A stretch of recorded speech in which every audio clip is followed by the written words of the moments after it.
Imagina descubrir que la institución religiosa más poderosa de la tierra, la Iglesia Católica, quizá no haya nacido solo de la fe, sino de algo mucho más oscuro. Y si detrás de altares, cruces y dogmas existiera una red de poder, manipulación y decisiones políticas ocultas?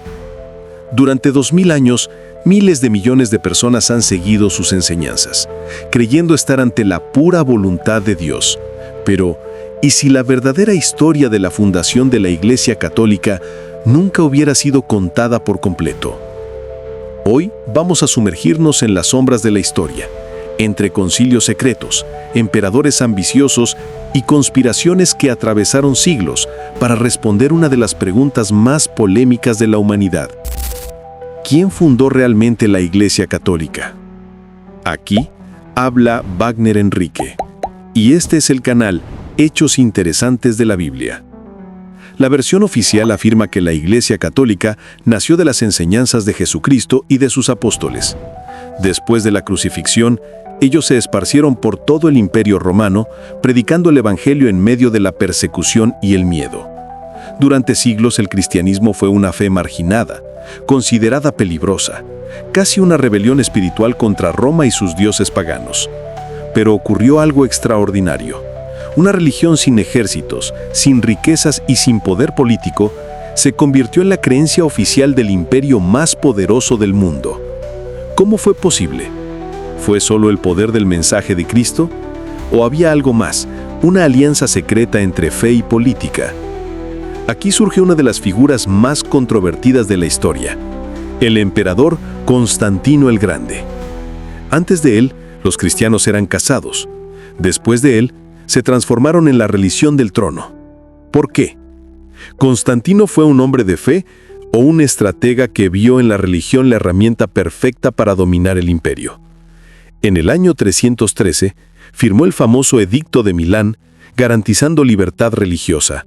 Pero fue en el año 325 después de Cristo, en el Concilio de Nicea, cuando el cristianismo cambió para siempre.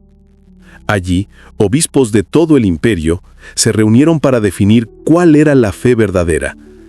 Y lo que quedó fuera, textos, ideas, doctrinas, fue destruido, silenciado o simplemente olvidado. Allí nacía el embrión de la Iglesia Católica Apostólica Romana. La historia cuenta que Constantino tuvo una visión, una cruz brillante en el cielo antes de una gran batalla. Venció y declaró: «Con este signo he conquistado». ¿Pero su conversión fue genuina o simplemente el movimiento político más inteligente de la historia? Documentos antiguos y registros imperiales sugieren que Constantino veía el cristianismo no como una fe, sino como un instrumento de control social. Unificando el imperio bajo una sola religión, consolidaría su autoridad y eliminaría divisiones internas. Y así, con el apoyo de la Iglesia, Roma encontró algo más poderoso que sus legiones: la creencia de las masas. A partir del Concilio de Nicea, doctrinas alternativas fueron prohibidas. Evangelios como los de Tomás y María Magdalena fueron declarados heréticos y desaparecieron. Los líderes de la Iglesia, bajo la bendición imperial, comenzaron a moldear una narrativa única, la oficial. Pero ¿hasta qué punto esa fe fue moldeada o manipulada? Con el tiempo, la Iglesia se convirtió no solo en una institución espiritual, sino en el centro del poder mundial.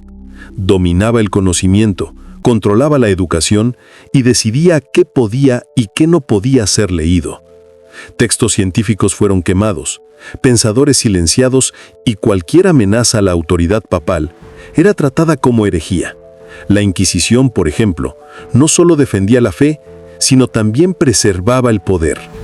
Torturas, censuras y ejecuciones aseguraban que nadie se atreviera a desafiar el dogma. Durante la Edad Media, un documento llamado Donación de Constantino otorgó a la Iglesia poder sobre territorios y reyes. Durante siglos fue considerado auténtico, hasta que finalmente se descubrió que era una falsificación. Pero para ese momento, el poder ya estaba consolidado. La Iglesia coronaba y destronaba monarcas, decidía guerras y moldeaba imperios. La fe se había convertido en el trono más alto de la tierra. ¿Pero todo esto fue obra divina o el resultado de una conspiración meticulosamente planeada? A lo largo de los siglos, revoluciones, reformas y secretos salieron a la luz, pero el misterio sobre la fundación de la Iglesia Católica permanece. ¿Quién fue el verdadero creador del catolicismo? ¿O solo una pieza dentro de un juego mucho más grande, controlado por manos invisibles? Detrás de la fe existe una historia de poder, política y silencio. Y quizá, solo quizá, la verdad aún esté oculta en los archivos secretos del Vaticano. ¿Y tú? ¿Crees que la Iglesia Católica nació de la fe o de una conspiración? Déjame tu comentario. Quiero conocer tu opinión. Si este video te hizo reflexionar, deja tu like, suscríbete al canal y activa la campanita para no perder las próximas revelaciones. Y no te vayas todavía, porque el siguiente video que está apareciendo ahora en pantalla revela otro secreto oculto de la historia que podría cambiar todo lo que piensas sobre la fe. Hasta el próximo misterio y que la búsqueda de la verdad continúe.